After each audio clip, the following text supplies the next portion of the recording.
اعوذ باللہ من الشیطان الرجیم بسم اللہ الرحمن الرحیم قال بل سولت لكم انفسكم امرا فصبر جمیل عسى الله ان يأتيني بهم جميعا انه هو العلیم الحکیم۔ اس نے کہا بلکہ تمہارے دل نے ایک کام کو مزین بنا دیا ہے، سو میرا کام اچھا صبر ہے۔ امید ہے کہ اللہ تعالیٰ ان سب کو میرے پاس لائے گا، بلا شبہ وہ سب کچھ جاننے والا کمال حکمت والا ہے۔ سورہ یوسف آیا 83۔ یعقوب علیہ السلام نے سارے واقعہ سن کر وہی جواب دیا جو مدتوں پہلے اپنے بیٹے یوسف علیہ السلام کے گم ہو جانے کے موقع پر کہے تھے، جب ان کے بیٹوں نے ان سے یوسف علیہ السلام کی خون سے بھری ہوئی قمیض دیتے ہوئے کہا کہ انہیں بھیڑیا کھا گیا۔ اس موقع پر یعقوب علیہ السلام نے کہا بل سولت لکم انفسکم امرا، بلکہ تمہارے دل نے ایک کام کو مزین بنا دیا ہے، یعنی تمہارے نفسوں نے ایک بات بنا لی ہے۔ نہ تو یوسف علیہ السلام کو بھیڑیے نے کھایا ہے، نہ بنیامین نے چوری کی ہے۔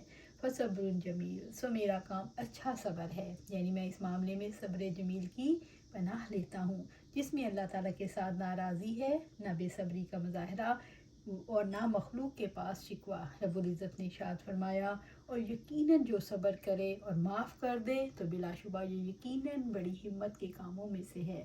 الشورى، سورۃ الشورى آیا 43۔ ابو ہریرہ رضی اللہ تعالیٰ عنہ سے روایت ہے کہ آپ صلی اللہ علیہ وآلہ وسلم نے فرمایا اللہ تعالیٰ فرماتا ہے میرا وہ مومن بندہ جس کی محبوب ترین چیز میں واپس لے لوں لیکن وہ اس پر ثواب کی نیت سے صبر اور رضا کا مظاہرہ کرے، اس کے لیے میرے پاس جنت کے سوا کوئی بدلہ نہیں۔ سبحان اللہ، سبحان اللہ۔ اسی طرح یہ ہے کہ اور ایوب علیہ السلام کو جب اس نے اپنے رب کو پکارا کہ یقیناً مجھے تکلیف پہنچی ہے اور تو سب رحم کرنے والوں میں سے زیادہ رحم والا ہے، سورۃ انبیاء آیا 83۔ نبی صلی اللہ علیہ وسلم کی سیرت پڑھنے والے جانتے ہیں کہ آپ صلی اللہ علیہ وسلم نے احکام الہی کی تبلیغ، اہل ایمان کی تعلیم، اہل خسران کے انداز، اہل عالم کی تدبیر اور اعلیٰ کلمت الحق کی تدبیر میں کس قدر مصائب کا مقابلہ کیا۔ کبھی رسول اللہ صلی اللہ علیہ وسلم کے آستینہ فیض پر غلاظت گرائی جاتی اور کبھی رسول اللہ صلی اللہ علیہ وسلم کی راہ میں گڑھا کھودا، گڑھے میں کانٹے بھر دیے۔ رسول اللہ صلی اللہ علیہ وسلم جب نماز تہجد کے لیے نکلے تو زمین سمجھ کر اس پر پاؤں رکھیں اور گڑھے میں جا گریں۔ سب استغفر اللہ۔ اور اسی طرح رسول اللہ صلی اللہ علیہ وسلم کی پشت مبارک پر حالت سجود میں اونٹ کی اوجری رکھ دی گئی۔ استغفر اللہ، استغفر اللہ۔ عسیٰ اللہ، امید ہے کہ اللہ تعالیٰ یعقوب علیہ السلام نے اپنے رب سے اس وقت امید باندھی جبکہ حالات نا امیدی کے تھے۔ یہی زندگی ربانی زندگی ہے جہاں دل کہیں مصائب پر صبر کر کے عبادت کرتا ہے، کہیں رب کی رضا پر راضی ہو کر عبادت کرتا ہے، کہیں رب سے امید باندھ کر عبادت کرتا ہے۔ یہ ساری عبادات ہیں جو غم کے سیاہ بادلوں میں، اداسی کی دلدل میں، کرب کی شدت میں کی جاتی ہیں۔ سوال یہ پیدا ہوتا ہے ان عبادات کی سعادت کس کو نصیب ہوتی ہے؟ یہ عبادات اللہ تعالیٰ کے اپنے آپ کو خالص کرنے والوں، اللہ تعالیٰ پر توکل کر کے اپنے معاملات اس کے سپرد کرنے والوں، اس سے محبت کرنے والوں، اس سے خوف رکھنے والوں کو نصیب ہوتی ہیں۔ یا ارحم الراحمین، ہمیں دل کی عبادات نصیب فرما، آمین۔ ان یاتینی بہم جمیعا، کہ ان سب کو میرے پاس لائے گا، مجھے امید ہے میرا رب میرے تینوں بچھڑے ہوئے بیٹوں کو ملا دے گا، یوسف علیہ السلام، بنیامین اور سب سے بڑے بیٹے کو جو مصر میں رہ گیا تھا۔ انہ هو العلیم، بلا شبہ وہ سب کچھ جاننے والا ہے، بے شک میرا رب میرے حالات کو جانتا ہے۔ اللہ تعالیٰ جانتا ہے کہ میں اس کی طرف سے کشادگی اور نوازش کا محتاج اور اس کے احسان کا ضرورت مند ہوں۔ اللہ تعالیٰ کے علیم ہونے سے مراد اللہ تعالیٰ ہر چیز سے واقف ہے، زمین و آسمان کی کوئی چیز اس کے علم سے باہر نہیں۔ اس سے مراد یہ ہے کہ اللہ تعالیٰ ہر طرح کے حالات سے واقف ہیں، ان حالات و واقعات سے جو بھی کائنات میں جاری ہیں اور ان حالات سے بھی جو کسی انسان کی زندگی میں پیش آتی ہیں۔